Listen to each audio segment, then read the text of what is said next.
Bienvenidos hermanos, bienvenidos amigos, para compartir un ratito más de la palabra de Dios, un pensamiento que lo he leído esta mañana y por eso me ha parecido tan bueno, que he querido hacer este vídeo, por si sirve. A mí me ha sido de mucha bendición y si evidentemente sirve de bendición para alguien, pues será maravilloso. Lo he titulado así: ejemplos a imitar. Siempre sabemos, desde luego, que nuestro ejemplo a imitar no es el apóstol Pedro, no es Pablo, no es Moisés, no es ninguno de estos personajes, ni ningún cristiano, ni nadie. Nuestro modelo a imitar es la perfección por excelencia, que es nuestro Señor Jesucristo. Ese es nuestro modelo y nuestra meta. Pero muchas veces pensamos, bueno, es que era Dios, claro, ¿quién puede? Nadie, evidentemente, pero nuestra meta no está en Pedro, ni en Pablo, ni en nadie. Nuestra meta está en poder imitar a Cristo. Todos sabemos lo que pone el libro de Hebreos, capítulo 11, donde ahí se hace, digamos, un leve recorrido sobre los héroes de la fe, se denomina ese capítulo, donde nombra una serie de personajes bíblicos y nos alientan, digamos, a tener en cuenta cuál fue su recorrido sobre esta tierra. Pero nos sirve verdaderamente de ejemplo, de aliento, al ver que personas de carne y hueso como nosotros, pues verdaderamente no llegaron a la perfección, porque no existe en esta tierra, pero sí lucharon la carrera, digamos, de la fe de una manera digna de imitar. Voy a hablar de alguno de esos personajes y voy a ir poniendo ejemplos que se pueden aplicar perfectamente a la vida personal de cada uno. Voy a ir despacito para que en cada ejemplo que vaya nombrando con cada personaje, pues podamos reparar, podamos pensar en cómo se puede aplicar esto a nuestra vida. El primer personaje, de hecho, fue esto lo que me tocó esta mañana leer, Ezequiel, porque antes de empezar con los personajes, el título lo he titulado Ejemplos a imitar. Ejemplos a imitar. Y podría haberlo titulado también A Dios hay que obedecerlo, no entenderlo. O al revés, a Dios no hay que entenderle, hay que obedecerle. Bueno, empezamos con el primer personaje, que es Ezequiel. Ezequiel fue un profeta mayor que estuvo en Babilonia cuando fue la cautividad de Israel, el pueblo judío, y hay un pasaje concretamente en el libro de Ezequiel, capítulo 24, a partir del versículo 15, donde narra la muerte de la esposa de Ezequiel. Dios le dice concretamente que su esposa va a morir. Lo voy a leer desde el versículo 15 hasta el 18. Dice así, le dice Dios a Ezequiel: hijo de hombre, he aquí que yo te quito de golpe el deleite de tus ojos. No endeches, endechar es lamentar, no endeches, ni llores, ni corran tus lágrimas. Reprime el suspirar, no hagas luto de mortuorios. Ata tu turbante sobre ti, pon tus zapatos en tus pies, y no te cubras con rebozo ni comas pan de enlutados. Es decir, le dice Dios a Ezequiel: Ezequiel, tu mujer me la voy a llevar, el deleite de tus ojos va a desaparecer, va a morir, y te prohíbo que hagas luto por ella. Te prohíbo que la llores, te prohíbo que le hagas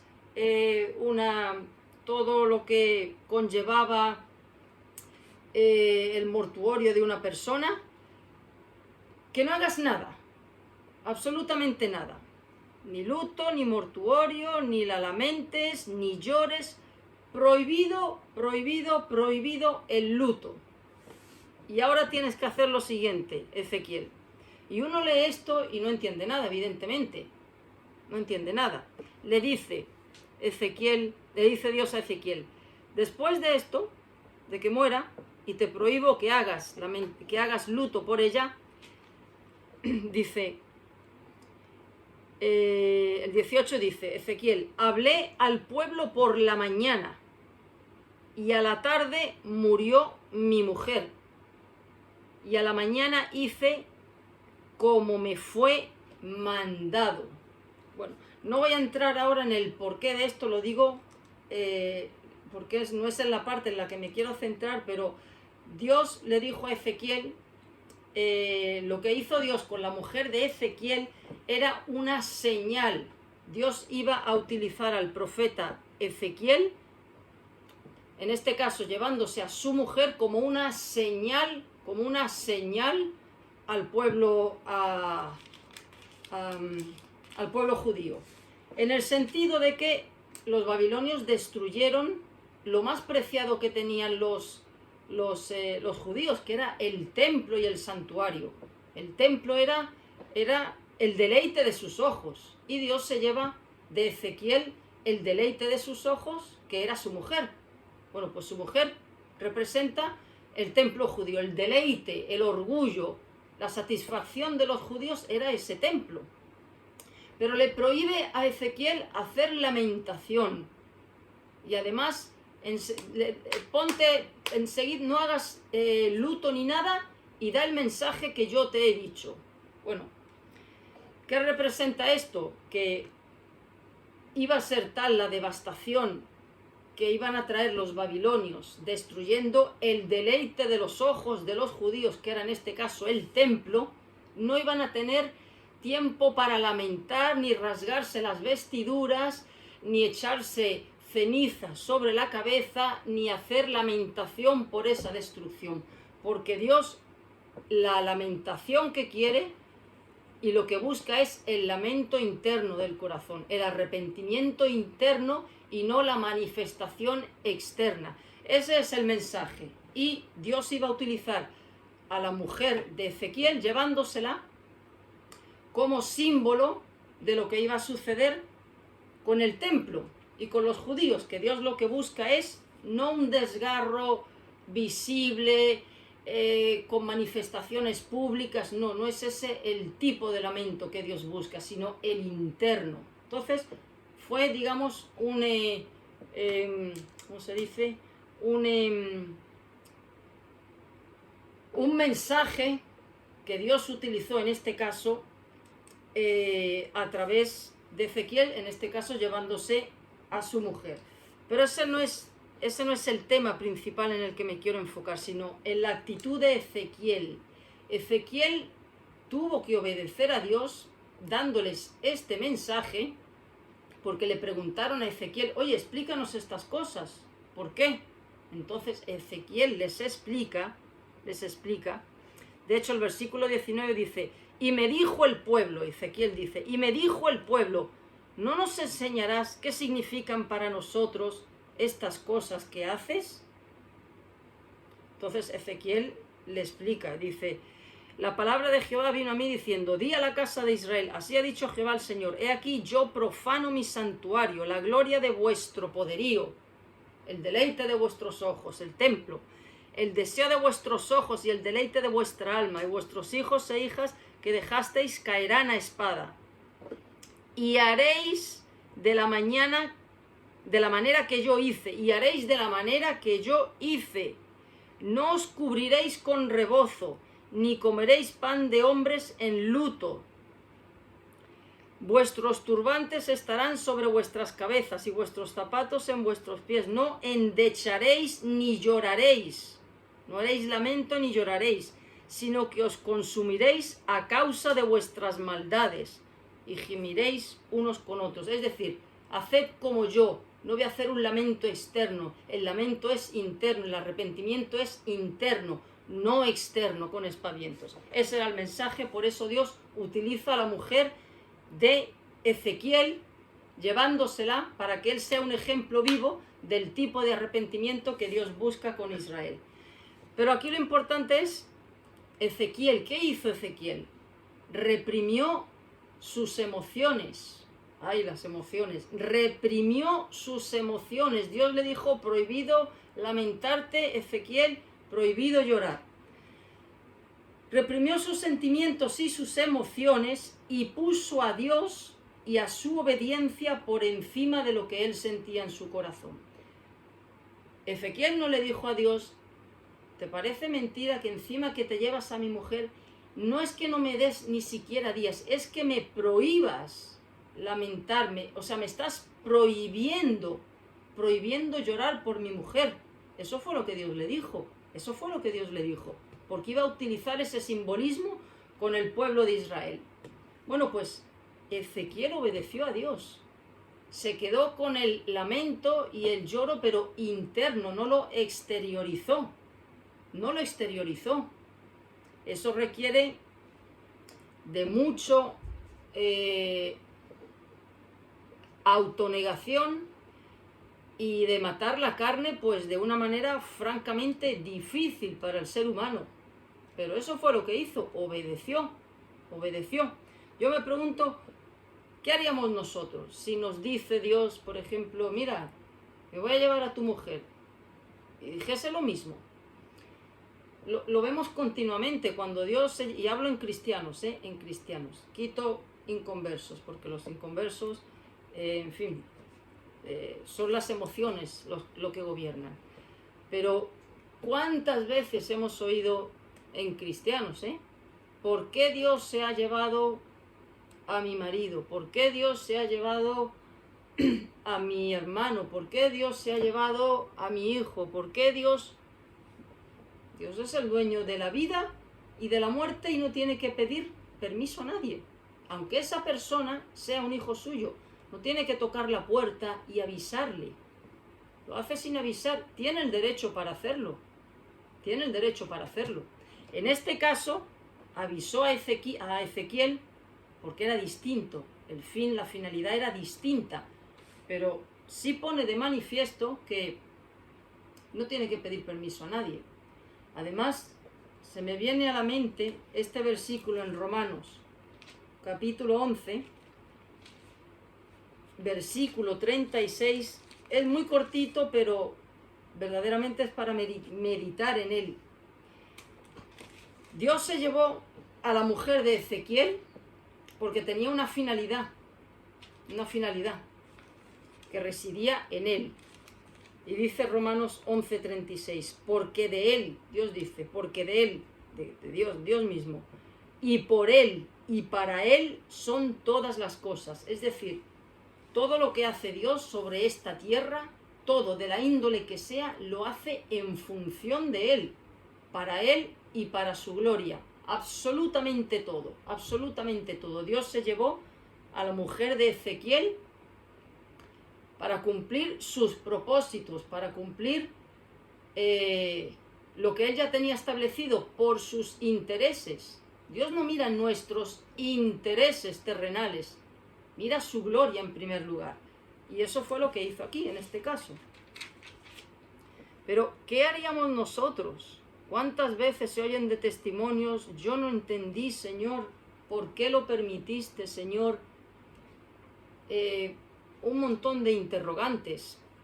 Una vez escuché una frase que decía que el cristiano debe de crucificar la frase ¿por qué? Y sustituirla ¿para qué? Y qué gran verdad. Pero, amigo, pone en tu situación personal que tú eres Ezequiel, y ponle, no voy a decir amigos, el pariente que es más cercano, ¿no? ¿Cómo reaccionaríamos? Porque uno lo lee, bueno, eso está lejano, pero a Dios a veces lo pone en práctica. Nos lo pone en vivo para a ver cómo reaccionamos. ¿Cómo reaccionaríamos? Buen análisis para nuestro corazón. Otro personaje, Abraham. Bueno, Dios le dice,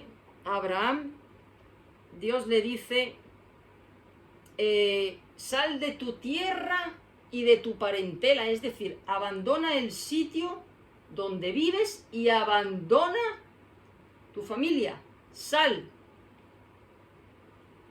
A ver, en el sitio donde estemos cada uno, si Dios se nos presenta y nos da una orden así, yo creo, no voy a hablar por otras personas, pero podría decir que creo que habría un 100%, voy a ser generoso y voy a poner un 99%, pero creo que todos diríamos, pero un momento, explícame, Señor, ¿cómo que abandone todo? Si aquí tengo mi familia, aquí tengo mi trabajo, aquí tengo mi iglesia, aquí tengo mis proyectos, aquí tengo mi vida hecha. ¿Cómo que deje todo esto? ¿Cómo? Explícame, porque, en fin, mi vida se trastoca. Yo estoy segura que nos pondríamos en un tú a tú con Dios. Bueno, pero Dios le dijo eso a Abraham.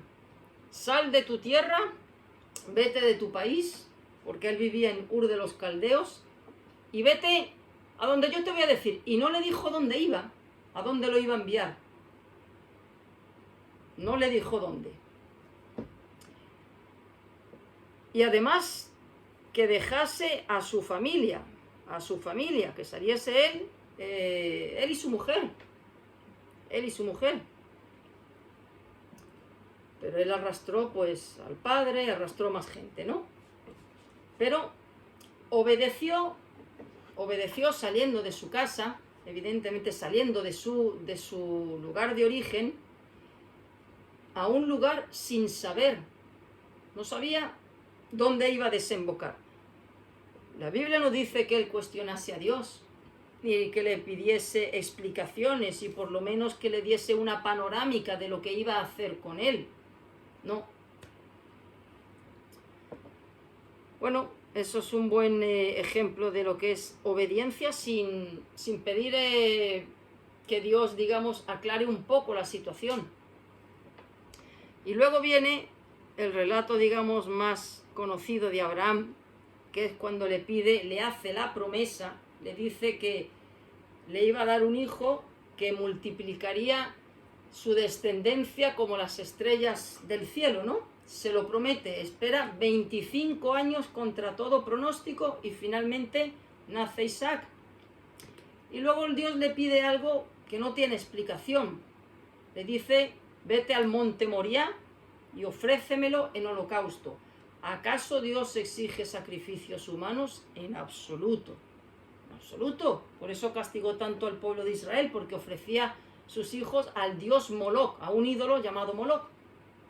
Y Dios se enfureció contra eso. Dios jamás le pidió a Abraham un sacrificio de un humano, jamás.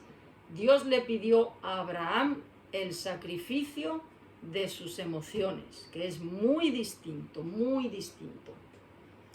Bueno, Dios ve a Abraham prepara el equipaje, dice la Biblia que enalbordó su asno, se llevó a su criado, se llevó a Isaac. En la Biblia no aparece por ningún lado que Abraham le dijese a Dios, pero bueno, pero un momento, a ver, tú me prometes esto y tú lo que prometes lo cumples. Y ahora me pides esto otro, yo no entiendo. Explícame, ahí no hay ningún diálogo entre Abraham y Dios. Es más, dice que fue diligente en cumplir la orden. Muy de mañana sale con el criado, el asno e Isaac. Se preocupa de la leña, de todo, y va a hacer lo que no tiene explicación. ¿Qué hace Dios? Dios espera que haga todo eso. Espera. Espera incluso a que cuando él le dice al criado, espéranos aquí, que iremos y adoraremos, Abraham sí tenía, digamos, Dios me ha prometido esto, pues es poderoso para resucitarlo, evidentemente. Él tenía eso en su mente, lo tenía en su mente, porque le dice al criado, iremos allí, adoraremos y volveremos.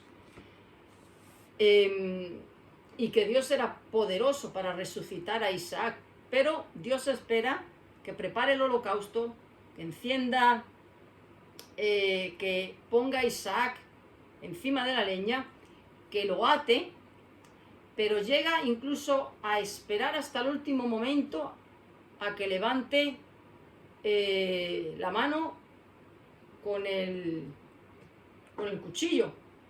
Hasta ese momento espero Dios aprobar su obediencia, hasta el último momento.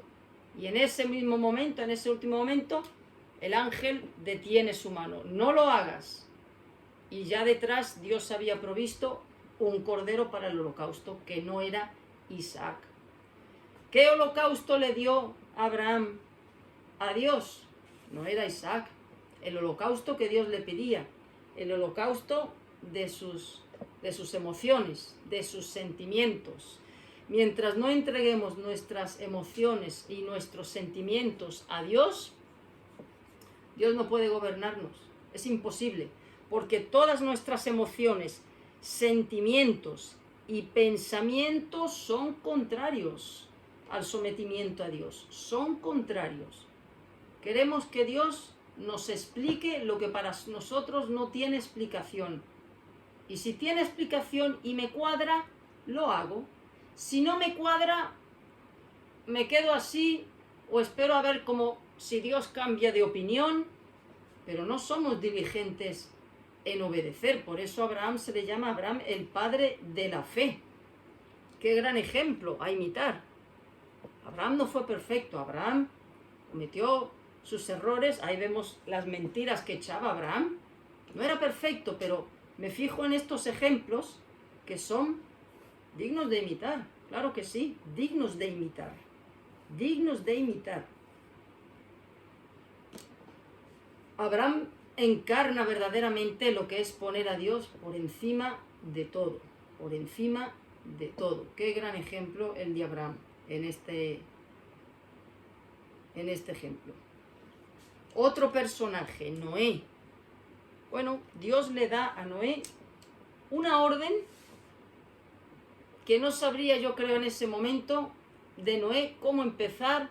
Yo esto jamás he escuchado esto, es que por mucha imaginación que tengan ni me lo imagino, porque no sé lo que es ver caer agua del cielo, ver llover. ¿Eso qué es? Un barco en lo alto de una montaña. Yo no veo aquí a Noé diciéndole a Dios, pero mira, voy a ser el payaso, el payaso de mi país haciendo esto. Dios le dijo, constrúyete esto con estas medidas y punto. Pregunto, leemos por aquí que Noé se quedase como medio desorientado ante una orden tan absurda e irracional, ¿no? 120 años obedeciendo. Y nosotros obedecemos una semana, un mes, un año, 2 años. Y si aguantamos un poquitito más, decimos, ya no puedo más, hasta aquí llegué. Noé no dijo, hasta aquí llegué, Señor. Noé no dijo eso. Noé terminó, cuando vio Dios que terminó, le dijo, para adentro.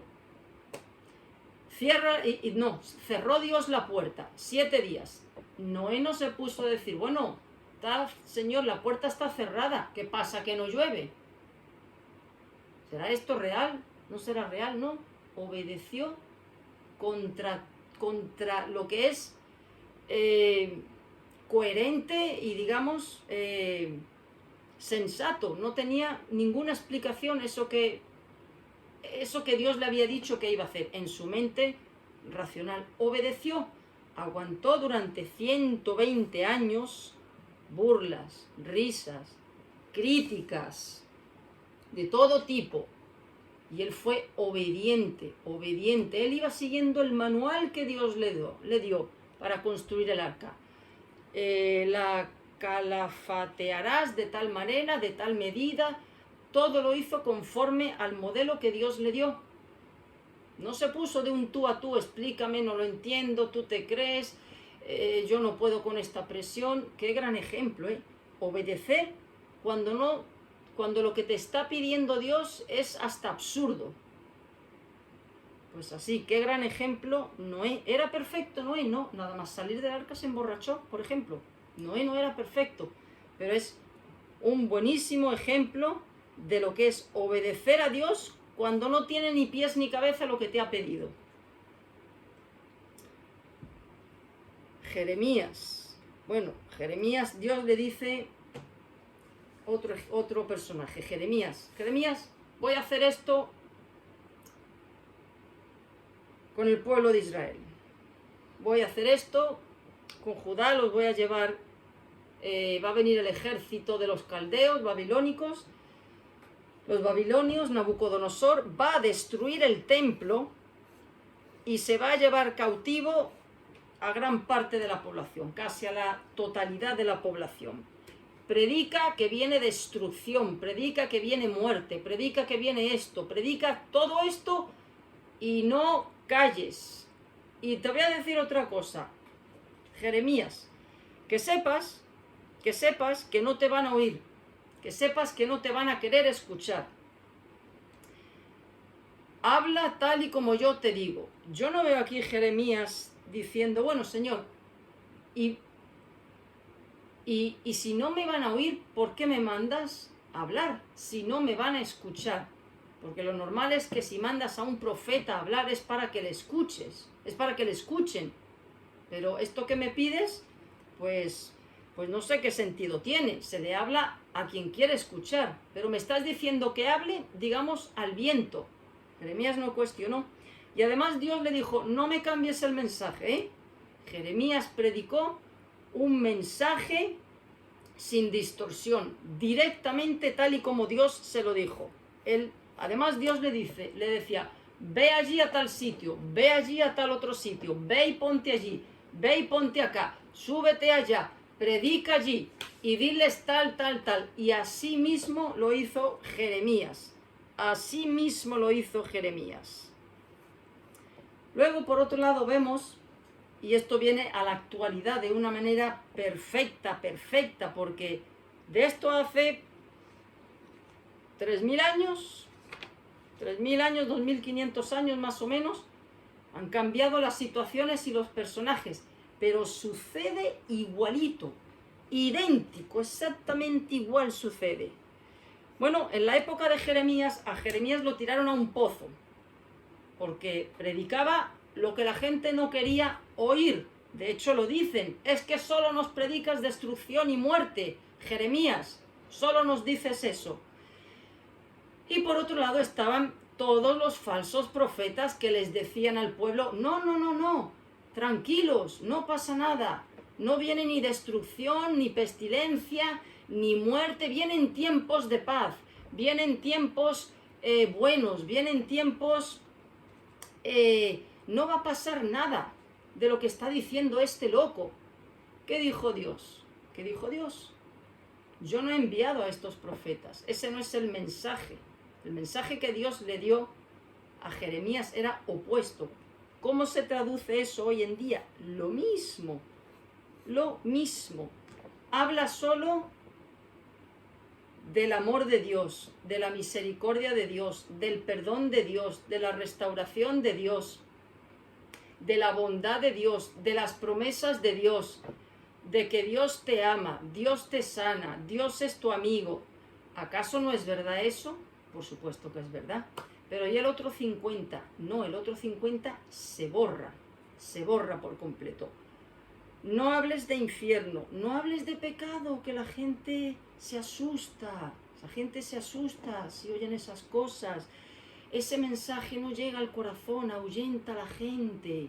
Ese mensaje es ofensivo y la gente lo que hace es rechazarla. Sin embargo, si les hablas del amor de Dios, la gente ese mensaje le gusta y lo va a aceptar. Qué sutil es el diablo y cómo utiliza las bocas verdaderamente para distorsionar el mensaje del Evangelio. Para distorsionar el mensaje del Evangelio.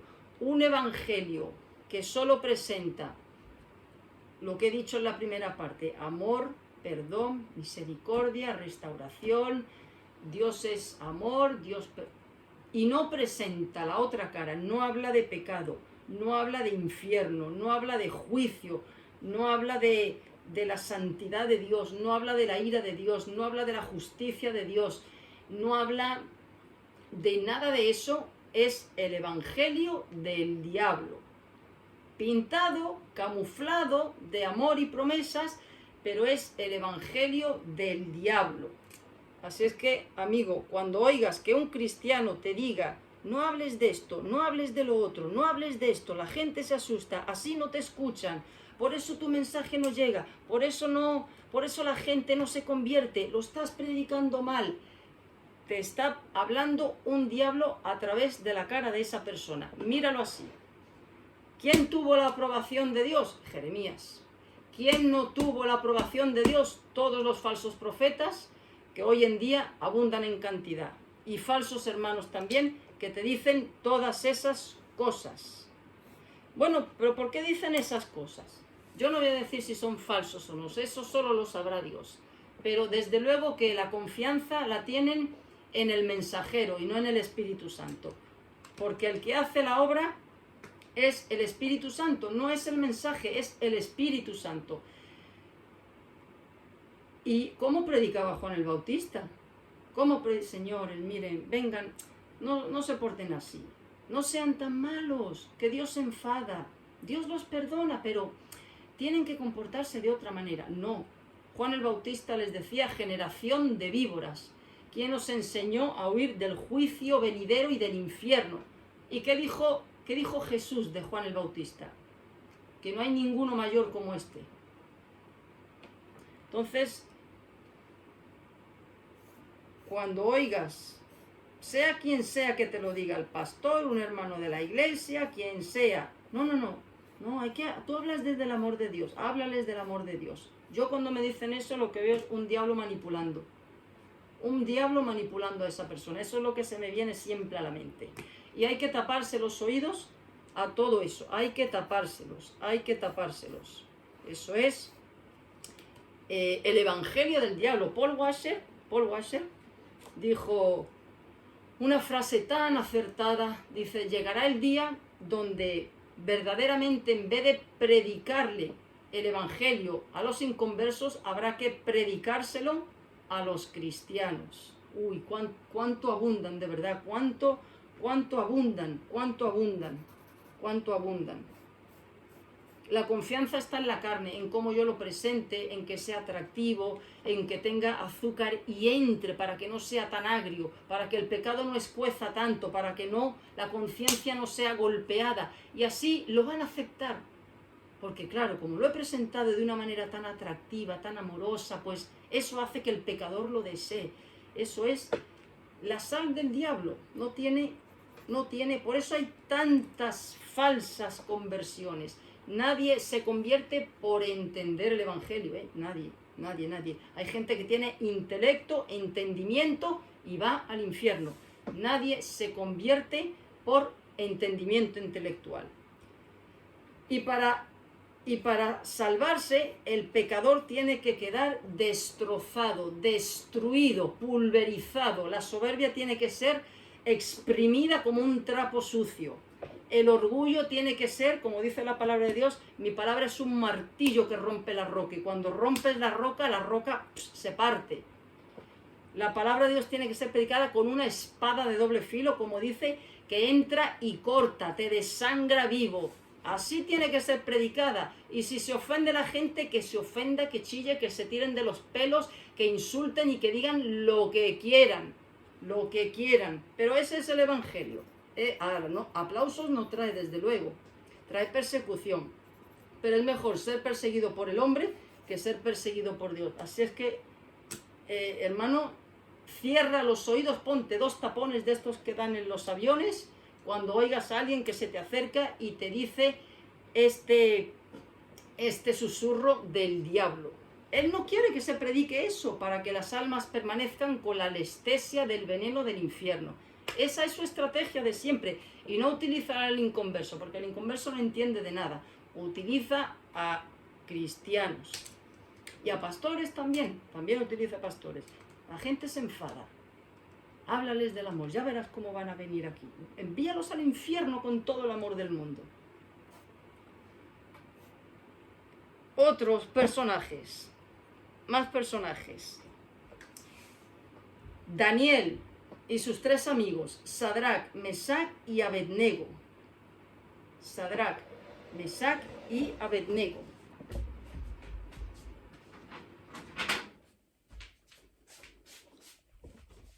Estos personajes en el libro de Daniel, bueno, el profeta Daniel, que estuvo cautivo en Babilonia como sus amigos, pues a Daniel todo el mundo sabe lo que le pasó. Por envidia, Daniel era intachable en su conducta. De hecho, él llegó a ser, digamos, una especie de ministro, ¿no? en Babilonia. Y de la única manera como lo podían atacar, pues era apelando al Dios al que adoraba. Bueno, dieron un edicto donde no se adorase, no se rezase a otro Dios que no fuese pues lo que estaba establecido en Babilonia. Daniel, en ese momento, él oraba 3 veces al día, abría las puertas de su casa y oraba mirando siempre hacia donde estaba el templo de Jerusalén, aunque ya había sido destruido. Él no cambió su rutina. Muchas veces utilizamos, hay que ser prudente, pero esa prudencia no digo que no haya que ser prudente, pero muchas veces esa es la prudencia que el diablo nos susurra al oído. Sé prudente, no es el momento de hablar. Sé prudente porque mira cómo está la situación. Sé prudente porque esto. Y eso se llama no prudencia, eso se llama cobardía, se llama. ¿Qué hizo Daniel? Él no cerró las ventanas. Él siguió orando de manera visible a su Dios, mirando de cara al templo. ¿Qué pasó? Bueno, pues que lo echaron al foso de los leones. ¿Qué dice Hechos 5:29? Es necesario obedecer a Dios antes que a los hombres. Todos sabemos que en el Nuevo Testamento dice, sométase toda persona a las autoridades. Hay que someterse, por supuesto, al gobierno, a las leyes que hay. Claro que sí. No hay que ser un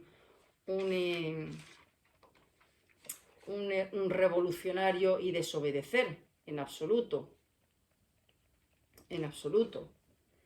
Pero, ¿cuándo hay que desobedecer al Estado? Bueno, pues cuando el edicto que se emite o que se emita o las leyes pues vayan en oposición a nuestra fe o nos impidan adorar a Dios. Ahí, por supuestísimo, que hay que desobedecer, claro que sí.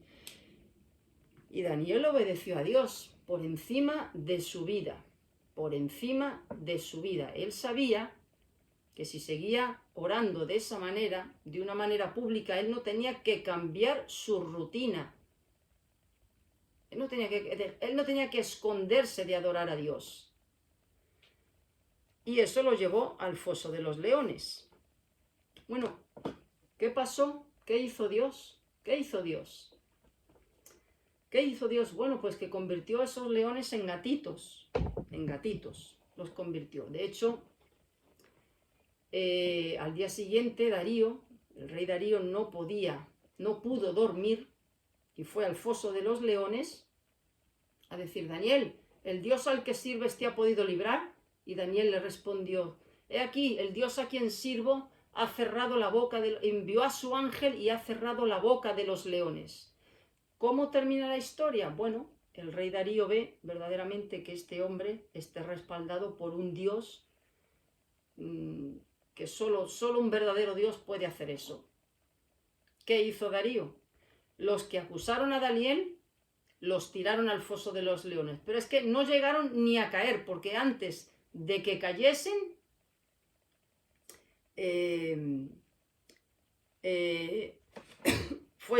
fueron despedazados.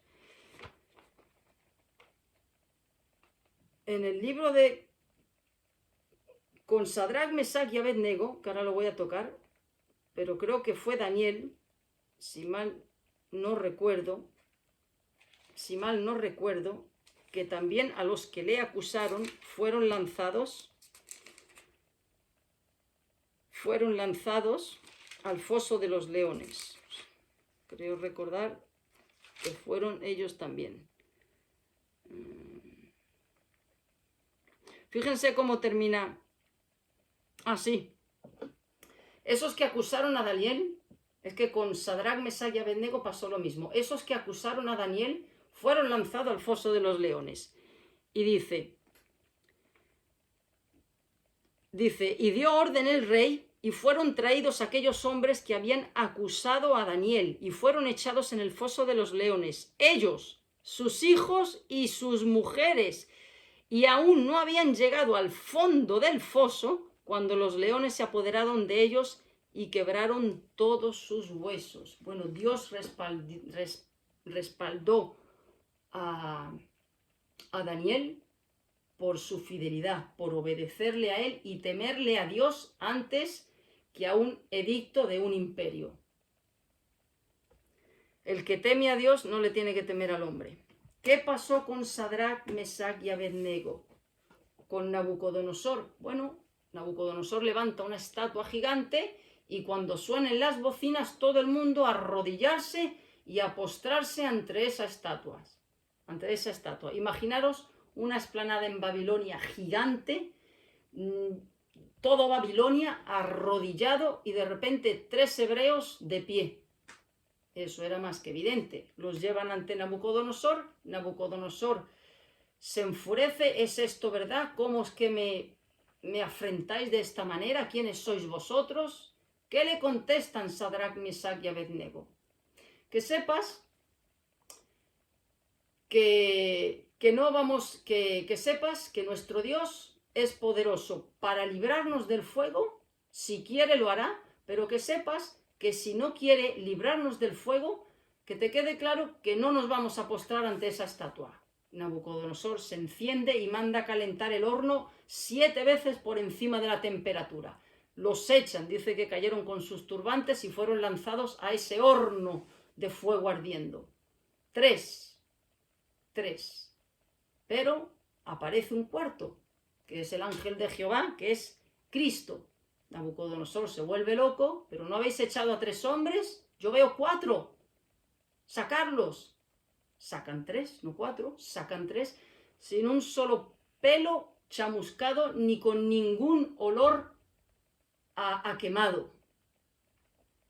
Bueno, pues evidentemente este relato de Nabucodonosor de la Biblia para mí es el que más me gusta de todos, los 3 amigos de Daniel. Bueno, ¿y qué es lo que pasa?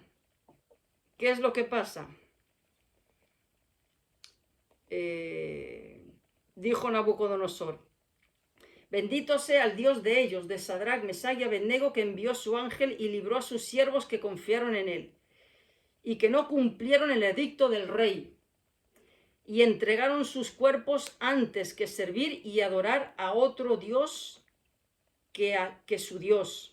Por lo tanto, decretó que todo pueblo, nación o lengua que dijere blasfemia contra el Dios de Sadrach, Mesach y Abednego sea descuartizado, por cuanto no hay Dios que pueda librar como este.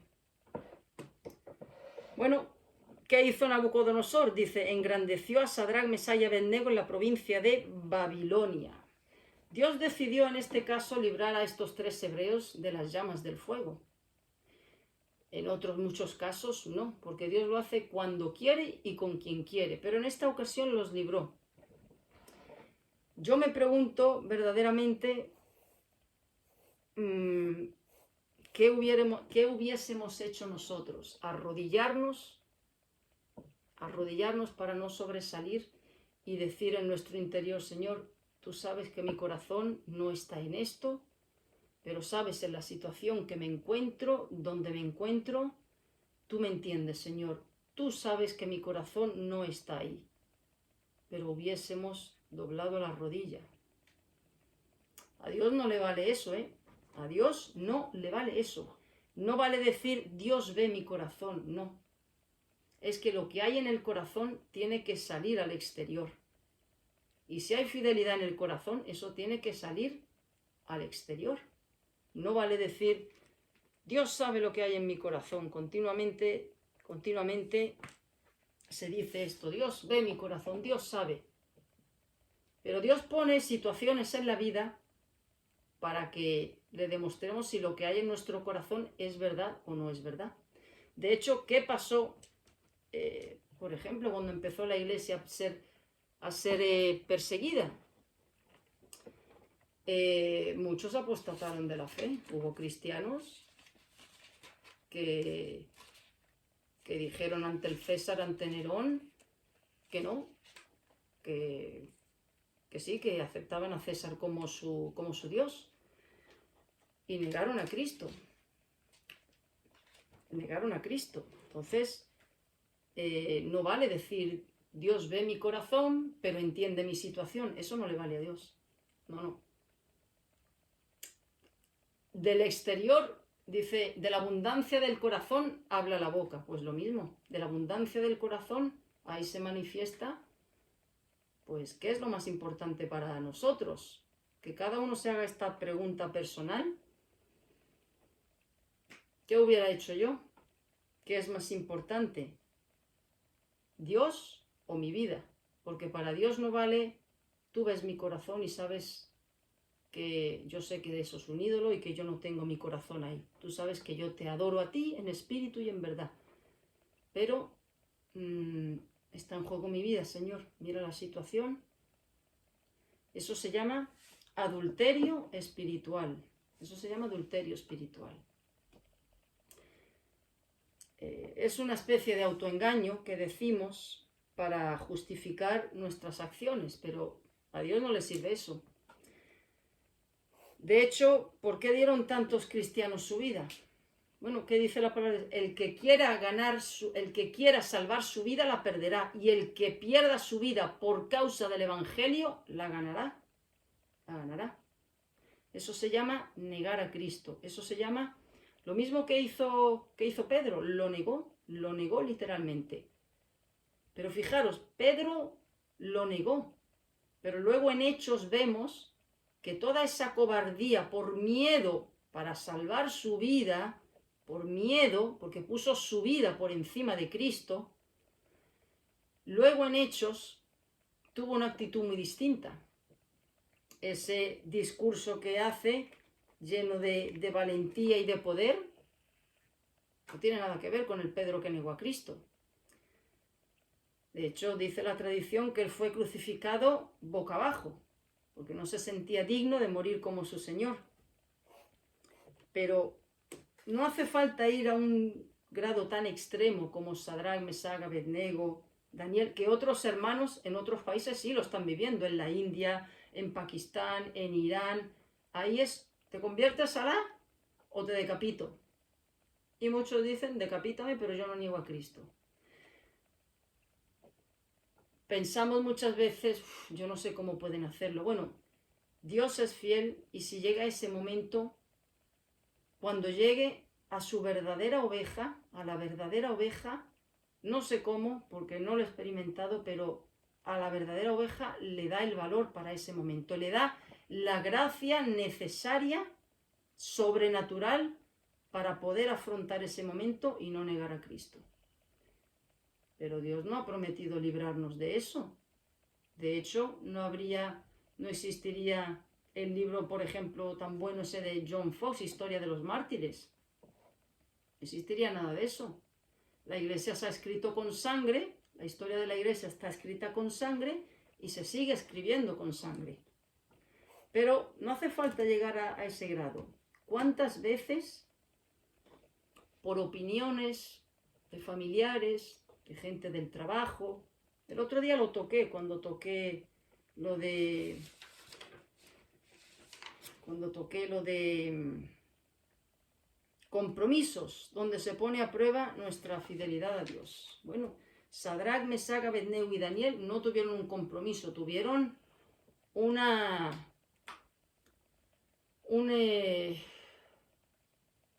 encrucijada, verdaderamente, una encrucijada. Pero, como bien he dicho, no hace falta llegar tan lejos. ¿Cuántas veces callamos por miedo a que si manifestamos nuestra opinión, pues ya nos dejen a un lado, nos corten la palabra, nos echen del trabajo? En fin, tantas situaciones donde hacemos lo mismo que hizo Pedro, vendemos a Cristo. No voy a decirle nada porque me pueden ver, me pueden decir algo y ya saben que esto, o ya saben que lo otro, o es que esto a mi jefe no le gusta y me puede decir algo, y ahí vemos al jefe o a Dios. Uy, no, pues, y acabamos complaciendo al jefe, a un mortal que mañana nos echa y punto, y ya está. Cuántas situaciones de cobardía por salvar nuestro puesto, por salvar nuestra imagen, por salvar relaciones, por salvar tonterías, y vendemos a Cristo como Judas. Pensamos que Judas, bueno, porque está en la historia, estaba destinado Judas a ser el instrumento para que se pudiese llevar a cabo la obra de la redención. Eso es Judas, un instrumento. Pero ¿cuántas veces no hemos sido Judas con Cristo? No hace falta venderlo de esa manera, con actitudes, con cobardías, con silencios, cosas que teníamos que haber dicho, haber aprovechado la oportunidad, y por miedo no lo hemos hecho, nos hemos callado, para no ser una nota, un verso fuera, para no ser una nota, ¿cómo se dice?, disonante. Bueno, pues eso es otro punto a analizar. Ojalá pudiésemos tener la fidelidad de Daniel y sus 3 amigos. El mismo Bunyan, que escribió El Peregrino, el progreso del peregrino, este hermano que vivió en el 1700, que escribió ese libro tan hermoso, estaba casado y tenía 4 o 5 niños. La mayor era ciega. El oficio de este hombre era ojalatero, o sea, lo que es hoy en día un barrendero era John Bunyan. Bueno, pues lo metieron en la cárcel por predicar el Evangelio, y estuvo 12 años en la cárcel. La familia estaba pasando muchas penurias fuera porque no tenían para comer. Y para colmo, la hija mayor, la niña que tenía creo que 12 años, era ciega. Lo presionaron, le enviaban incluso cartas de su mujer a la cárcel. No te da pena, mira a tu niña, mira cómo está tu familia. Depende de ti el que quieras salir. Solo una condición, que no puedes predicar el Evangelio. Bueno, él dijo, desde que abran la celda estoy predicando el Evangelio. La familia, ¿cuántas veces se pone a la familia por encima de Cristo? Que no se ofenda a mi mujer, que no se ofenda a mi marido, que no se ofenda a mi hija porque hay que quedar bien, que no se ofenda a mi hijo porque hay que quedar bien. Y ya es un cristianismo sin demandas. A eso quiere llevarnos el diablo, a un cristianismo sin demandas. Y es una vergüenza que haya hermanos que hayan dado su vida con sangre, clavados en palos, quemados vivos, descuartizados, comidos por perros salvajes, por no negar a Cristo. Y a nosotros nos da vergüenza que un familiar nos mire mal o nos deje de lado. Eso tenemos que pensarlo. Yo me incluyo ahí, para todo. Un buen autoexamen. Otro personaje, José, vendido por sus hermanos a Egipto. Los vendieron a unos ismaelitas. Esos ismaelitas pasaban por el pozo y fue llevado cautivo a Egipto. Bueno, hasta que pasa por muchas penurias, lo acusan de violar a la mujer de Potifar, luego lo llevan a la cárcel, ahí averigua el sueño del panadero y el copero, el copero se olvida de él, permanece otros 2 años en la cárcel, abandonado por completo, hasta que Dios decide, ahora es tu momento, y llega a ser pues el segundo después de Faraón.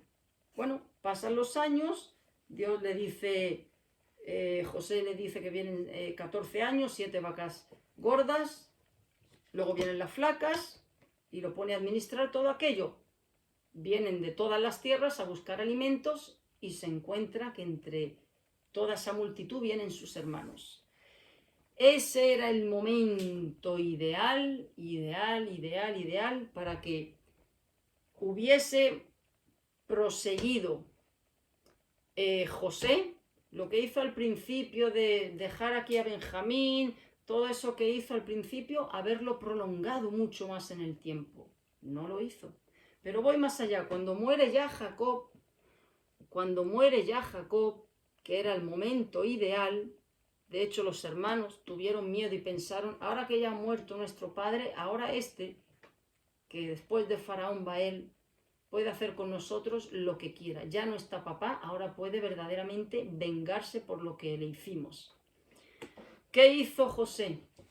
Muy aplicable hoy día, porque el corazón humano es el mismo. Bueno, pues él puso, ¿acaso José no tenía dolor interno? ¿Acaso José no tenía el recuerdo de lo que pasó? ¿Acaso no había llorado por eso? Por supuesto. Pero él sacrificó sus emociones y dijo, venid aquí. Los besó, los abrazó y les dijo, yo no estoy en el lugar de Dios. No, tranquilos, no os voy a hacer nada, porque ese lugar, digamos, de la retribución o de la venganza, le pertenece a Dios, no me pertenece a mí. Estaros tranquilos que mientras yo viva tendréis abundancia de todo y aquí podréis vivir el resto de vuestros días. Dice, ¿acaso estoy yo en lugar de Dios? Vosotros pensasteis mal contra mí, mas Dios lo encaminó a bien para hacer lo que vemos hoy, para mantener en vida a mucho pueblo. Ahora pues no tengáis miedo. Yo os sustentaré a vosotros y a vuestros hijos. Así los consoló y les habló al corazón. Bueno, José no puso ahí su corazón, el ojo por ojo, el diente por diente, es justo, estoy en mi derecho, ahora se van a enterar, es el momento que Dios ha puesto para que yo les devuelva con la misma moneda que a mí me hicieron. No, él puso a Dios por encima de su corazón vengativo, por encima de sus deseos de revancha, y él honró a Dios, tuvo un acto de obediencia, pues similar al de Abraham, sacrificó sus emociones, similar al de Ezequiel, sacrificó sus emociones, sacrificó sus sentimientos, sacrificó su dolor, lo dejó en las manos de Dios y obedeció como Dios quería que obedeciese. Dice Romanos 12, 19, no os venguéis vosotros mismos, amados míos, sino dejad lugar a la ira de Dios, porque escrita está, mía es la venganza, yo pagaré, dice el Señor. ¿Cuánto tenemos que aprender de José, ¿Cuánto tenemos que aprender de José todos? Y por eso he dicho al principio, ejemplos a imitar. Sabemos que nuestro ejemplo es Cristo, pero he oído muchas veces, pero claro, es que era Dios. Vale. Por eso he cogido personajes de carne y hueso como nosotros, exactamente igual, con las mismas debilidades, pasiones, dificultades, limitaciones, exactamente igual. Y obedecieron. Excusas, son excusas. El rencor, el resentimiento, eso jamás lo voy a olvidar, eso jamás lo voy a perdonar. Eso, bueno, el olvido es imposible porque está lo que es memoria y la memoria no se queda en blanco. Es cuestión de que el corazón no obedezca a la memoria. Que las heridas del corazón se lleven a la cruz de Cristo. Es a Dios a quien le pertenece la venganza, el ojo por ojo, el diente por diente, el aplicar justicia. Y si no la quiere aplicar aquí, pues no la aplica y punto. Y uno ve a esa persona que te ha hecho mal partir de este mundo de manera pacífica y sin haber pagado por el mal que te hizo. Muchas veces sucede así, muchísimas veces. Pero eso no es asunto nuestro. Dios sabrá cómo tiene que hacer con cada uno. En la otra vida sí se paga otro si no hay arrepentimiento. Sí se paga todo si no hay arrepentimiento. Pero no hay nada que le agrade tanto a Dios como un corazón perdonador ante cualquier ofensa. Ante cualquier ofensa. A mí me encanta pensar esto, Cristo, delante de Pilatos, delante de todo ese Sanedrín, de fariseos, de saduceos, de escribas, todos esos gritándole, levantando falsas acusaciones, calumnias, mentiras, ver al mismo Creador que le están escupiendo en la cara, que lo están insultando, que le están arrancando la barba, que le están dando bofetadas, porque todo esto lo dice literalmente, la palabra, bofetadas, puñetazos, latigazos, y no se defiende. Esto es una bofetada y un bochorno tan grande a nosotros, que me voy a detener aquí un momento porque todos caemos en lo mismo, todos. Aquí no hay ángeles y excepciones, no hay nadie, quien sea que vea este vídeo, que diga, yo no estoy ahí. No hay nadie. Y el que diga eso, creo que se tendría que poner de rodillas en su cuarto a pedirle perdón a Dios. Porque todo corazón humano es el mismo. Aquí no está Dios, corazones medio ángeles y corazones humanos. El corazón humano es el mismo. A ver, frases que nos deben de sonar muy cercanas. Muy cercanas. Como por ejemplo, todos hemos caído, y vuelvo a repetir, quien diga que no, tiene un pecado con la mentira y con la hipocresía. Eso no es justo lo que han hecho conmigo, pues es lo que me ha hecho, pues así se lo hago yo. Exactamente igual. Es que ha levantado una calumnia conmigo, es que ha dicho algo que no es verdad, es que lo tengo que explicar, es que me tengo que defender, es que no puedo dejar que esto llegue más allá. Pues ahora se va a enterar y ahora va a oír la verdad de lo sucedido.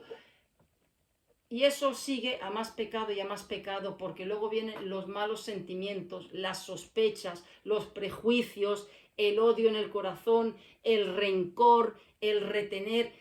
Un buen termostato y francamente funciona a la perfección. Mucha gente dice, no, yo no tengo rencor contra nadie, ni resentimiento contra nadie. Yo no tengo nada contra nadie.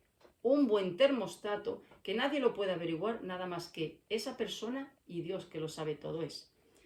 Cuando uno pronuncia, cuando esa persona oiga el nombre de alguien con quien haya tenido un encontronazo, o haya tenido algo doloroso, o algo que haya causado malestar, ruptura, heridas, y oiga el nombre de esa persona e interiormente sienta un malestar, un sentimiento de no me menciones a esta persona, no sé cómo describirlo, pero es un malestar interno, un deseo de no oír el nombre de esa persona, un dolor en el corazón, un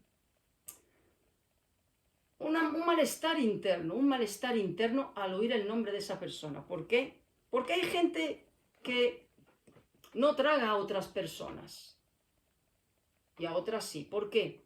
Hay unos sentimientos hacia una persona que hacia la otra persona no la tenemos. Se siente de una manera determinada con una y con otra de otra manera determinada. Y a lo mejor las dos personas con las dos hemos tenido relación de toda la vida, pero los sentimientos hacia una son hostiles, son de rechazo, son de no querer saber, son de desagrado, y hacia la otra persona no. ¿Por qué? Si, por ejemplo, son dos personas que las conocemos desde hace muchísimos años. ¿Por qué? Porque hay rencor en el corazón. Cuando uno oye el nombre de una persona y ese nombre produce desagrado, produce crítica, rechazo, no hay nada bueno en esa persona que uno pueda ver, apreciar o sacar. Todo es negativo, todo es nefasto, todo es malo, no hay nada en esa persona bueno. Eso es un clarísimo síntoma de que ese corazón tiene una herida abierta que no ha sido cerrada completamente. Eso es 100% cierto, 100% cierto. Bueno, pues José José, por ejemplo, tenía motivos para esto. Tenía motivos para esto, totalmente. Y él decidió no hacerlo. Él decidió pagarles de la manera opuesta. Pero a lo que iba antes, Cristo aguantando todo eso. Y nosotros nos ponemos con, es que no me ha saludado. Y ya nuestros sentimientos hacia esa persona han cambiado. Es que me ha mirado de una manera mala. Y a lo mejor ha mirado de una manera que ni se ha dado cuenta, ni estaba reparando, ni ha meditado, ni quién sabe el motivo por el que ha mirado ahí. Pero ya en nuestra mente hacemos una película y decimos que no nos ha mirado por tal motivo o por tal cosa. Es que ha empleado un tono de voz que no me ha gustado. Y de un tono de voz, hermanos, se forma una pelota de rencor y de aversión hacia esa persona. Esto sucede, esto es así, el corazón humano es así, es así, es así, es así. Es que saludó a tal persona y yo pasé por al lado y se dio cuenta que yo pasaba por al lado, pero miró para otro lado. Y ya los sentimientos hacia esa persona que antes tenías eran buenos, ya han cambiado. ¿Por qué? ¿Quién sabe? Si a lo mejor no se ha dado cuenta. ¿Quién sabe si a lo mejor ese día pues no tiene ganas de hablar? ¿Quién sabe si está preocupado por cualquier cosa? No podemos saber lo que pasa por las cabezas de otras personas, por los corazones de otras personas. No podemos hacer juicios fundados en sospechas humanas, en sospechas llenas de prejuicios en nuestra mente. Pero aun si fuese cierto todo eso, aun si fuese cierto de que no me ha querido saludar, me ha mirado de una manera mala, ha empleado un tono de voz inadecuado, me ha dejado de lado, es que tampoco hay fundamento, es que la conducta de Cristo nos desarma, nos abofetea, nos avergüenza, nos avergüenza, nos avergüenza. Una petición diaria que habría que tener completamente en el devocional es: libra mi corazón de todo resentimiento y rencor, que no haya raíces de nada de esto. Líbrame de prejuicios, de hacer clichés de las personas, porque ese cliché que yo hago de esa persona, yo también lo tengo. Yo también lo tengo, yo también lo tengo, yo también lo tengo. El tema que José verdaderamente ya quitó a Cristo, porque la gente dice, bueno, es que era Dios, ya pongo a José. Pregunto, a mí no me han vendido, a mí no me han echado en ningún sitio, a mí ningún hermano me ha echado en un pozo ni me ha vendido a Sudáfrica. Y nos quejamos porque entré en la iglesia y no me miraron y no me dijeron y no me invitaron y no... El diablo se lo pasa bomba, de verdad, con todas estas cosas, con todas estas boberías, porque no tiene otro calificativo. Y todos hemos caído en eso. El que diga que no ha caído en eso está mintiendo. Está mintiendo. Los prejuicios. Nuestra mente está llena de prejuicios, de sospechas, de malos pensamientos. Nuestra cabeza es el ¿cómo se dice? Es el taller del diablo. es el taller del diablo. El diablo no te va a coger de la mano, te va a sacar de tu casa. Algunas veces lo hace, pero no es su modus operandi. No te va a sacar de la casa y te va a meter en un prostíbulo para pecar, no. Te va a traer a la memoria un recuerdo doloroso para que tú lo alimentes con sentimientos de rencor, de resentimiento, de venganza, de frustración, y tus sentimientos van a ser hostiles a esa persona. El diablo te va a traer todas las pajitas de que encuentra en el suelo y te va a decir, toma, venga, hazte un nido en la cabeza. Él te puede traer todo eso, pero tú decides hacer así y soltarlo. Hay gente que hace así y hacemos en la cabeza un nido. Venga, ponte aquí, que está, mira, está acorchado y ya hay muchas ramitas. Venga, tráeme más pajitas, tráeme más malos pensamientos, tráeme más sospechas. Yo sé que lo dijo por este motivo. ¿Cuántas veces no hemos oído eso? Yo sé que lo ha hecho por esto. Yo sé que su intención era esta. Yo he percibido en esa mirada tal cosa. Esto es... Me da risa contarlo, pero es que se ha vivido... Yo he oído esto, yo no sé la cantidad de veces que lo he oído.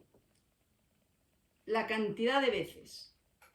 La cantidad de veces. Y uno ha caído también en esos pecados. Por eso digo, lo importante es detectar los palitos que te trae el diablo para que hagas el nido en la cabeza.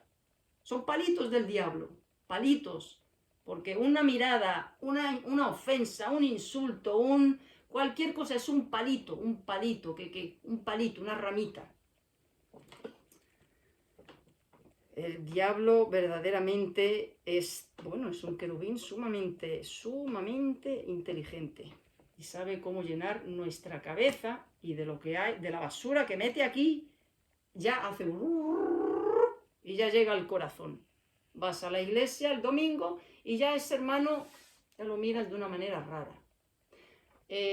O eso ¿qué te pasa con el compañero de trabajo? Mira, me ha dejado esto por este motivo, porque yo sé que no le caigo bien y por eso me ha dejado esto. O sea, eres especialista en hacer esto en nuestra cabeza. Por eso hay que orar, líbrame de malos pensamientos. Por eso ese capítulo que dice, puestos los ojos en Jesús. Si ponemos los ojos en Jesús, no hay tiempo para todas estas tonterías, porque no tiene otro nombre, de verdad que tonterías. Ojalá fuésemos tan duros, tan inflexibles, tan implacables y juzgásemos con tanta prontitud nuestros pecados, nuestros pensamientos, nuestros sentimientos. ¿Por qué no le decimos a Dios, Señor, acabo de tener un mal pensamiento contra esa hermana? Me he imaginado en mi cabeza que esto lo ha hecho por esto, por lo otro, por lo otro. ¿Por qué? ¿Por qué no somos diligentes con nuestros malos pensamientos? No, los almacenamos y los engordamos. Y vamos más allá y los damos por hecho. Los damos por hechos. O sea, a veces nuestros malos pensamientos los convertimos en realidades que no han sucedido. No, yo sé que lo ha hecho por esto. Yo sé que ha sido por este motivo. Yo sé que su intención era esta. Pero yo me imagino a Dios diciendo, bueno, ¿y tú lees el corazón? Si no puedes ver el tuyo, ¿qué vas a ver el del que tienes enfrente? Formas de autoengañarnos. Último personaje, Moisés. Bueno, Moisés era tartamudo y le dice a Dios, pero yo soy tartamudo, yo no puedo. Y Dios le dice, ¿quién ha dado la boca? ¿Quién ha dado la boca? ¿Quién ha dado el oído? Eso no es asunto tuyo. Yo te estoy dando una orden, ¿ves? Al principio sí cuestionó un poco a Dios. Bueno, pero yo no puedo, yo no sé hablar. Y Dios le dio, ¿ves? Porque yo estoy contigo. Punto. Él obedeció.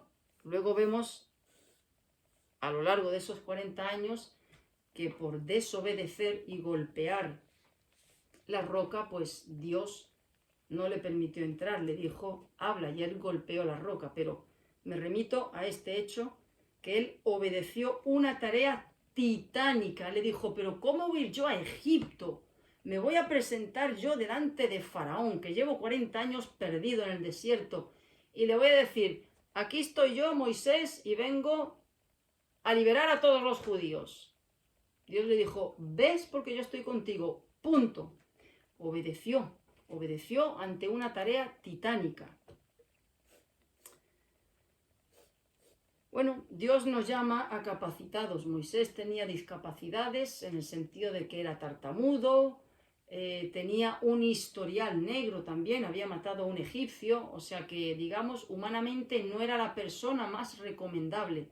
Pero Dios no busca a capacitados, busca corazones dispuestos, rendidos y entregados a obedecerle al costo que sea, aun si eso conlleva la vida. Y ya termino citando, como he hablado de todos estos personajes, que es lo que es la obediencia a Dios, sin cuestionar, voy a leer unos versículos donde verdaderamente nos tiene que dar temor ya cuestionar a Dios y hacerle preguntas cuando obra en nuestra vida de una manera que no entendemos, no comprendemos ni nos agrada. Creo que con estos versículos que voy a leer deberían verdaderamente quitarnos las ganas de cuestionar a Dios. Porque ahora se dice muy valiente, yo no cuestiono a Dios, yo lo que Él me mande lo acepto. En la hora de la verdad no sucede así. Es bueno recordarlos. Romanos 9:20 dice, ¿quién eres tú? Dice, más antes, oh hombre, ¿quién eres tú para que alterques con Dios? Dirá el vaso de barro al que lo formó, ¿por qué me has hecho así? ¿Quién eres tú para que alterques con Dios? Jeremías 12:1. Jeremías 12:1. Dice, justo eres tú, oh Jehová, para que yo dispute contigo. Eso le dice Jeremías a Dios. Isaías 45:9. Dice, ay del que pleitea con su hacedor, ay del que pelea con su hacedor. Ay del que pelea con su hacedor. Dirá el barro al que lo labra, ¿qué haces? ¿O tu obra no tiene manos? Ay del que pleitea con su hacedor. Job, el libro de Job tiene verdaderamente versículos. Job 9, 10 y 12. Dice, Él hace cosas grandes e incomprensibles. Dios hace cosas grandes e incomprensibles. No tenemos por qué comprender a Dios. Dios no nos ha llamado en ningún momento a que comprendamos su mente infinita. Él hace cosas grandes e incomprensibles y maravillosas sin número. Y el 12 dice, he aquí arrebatará, o sea, Dios. ¿Quién le hará restituir? ¿Quién le dirá, qué haces? Fuerte eso, ¿eh? Fuerte eso. ¿Quién le dirá, qué haces? Job 42. ¿Es sabiduría contender con el Omnipotente? El que disputa con Dios, responda a esto. ¿Es sabio ponerse de tú a tú con Dios? Bueno, Job acabó destruido, sin poder contestar a nada. Se puso la mano en la boca y dijo, he hablado neciamente. Job 33:13. ¿Por qué contiendes contra él? Porque él no da cuenta de ninguna de sus razones. Wow, este me encanta. Dios no da explicaciones de nada. De lo que hace, deja de hacer, pospone, no da explicaciones de nada. 36:23. ¿Quién le dirá, has hecho mal? ¿Quién le dirá a Dios, te has equivocado? Yo lo hubiera hecho mejor que tú. Yo me encontré a alguien que me dijo una vez, pues qué mal lo ha hecho, ¿no? Porque si sabía todo esto, qué mal lo ha hecho Dios. Bueno, qué paciencia tiene Dios para escuchar todas estas cosas. 37:5 dice, Él hace grandes cosas que nosotros no entendemos, no entendemos. Nuestra mente es ni siquiera la de una hormiga, es la de un átomo que hay que coger un microscopio enorme y ni siquiera con el microscopio se nos ve.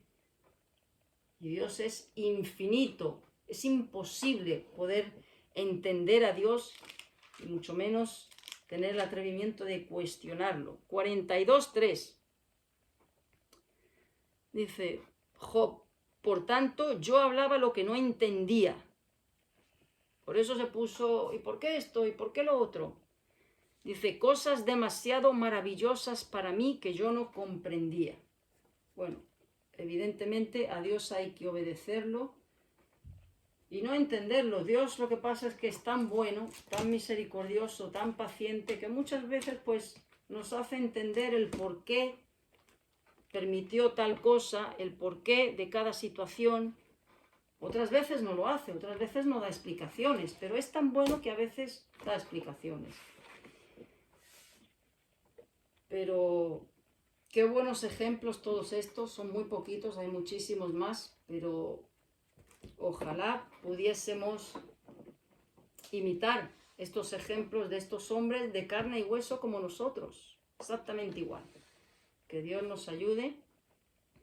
Ayúdanos, Señor, a poder tener esa diligencia, esa actitud para obedecerte y ese carácter en una disposición de rendición, sin ofrecerte resistencia, no porque te la podamos ofrecer, sino porque tú no trabajas con corazones que ofrecen resistencia, tú trabajas con corazones blandos, manipulables y rendidos, no con corazones duros. Ayúdanos, Señor, a saber filtrar por nuestros oídos lo que no viene de ti y lo que viene de ti. Inclina nuestros corazones a obedecerte al costo y al precio que sea. Danos ese oído afinado para que nadie nos engañe y que tu palabra sea nuestra única brújula por este mundo y nuestra autoridad para saber decidir correctamente. En el nombre de Jesús. Amén. Pues, amigo, escribe cualquier pregunta que tengas, gustosamente contestaré sin que se me pase nadie. Intentaré. Pues muchas gracias. Hasta la próxima.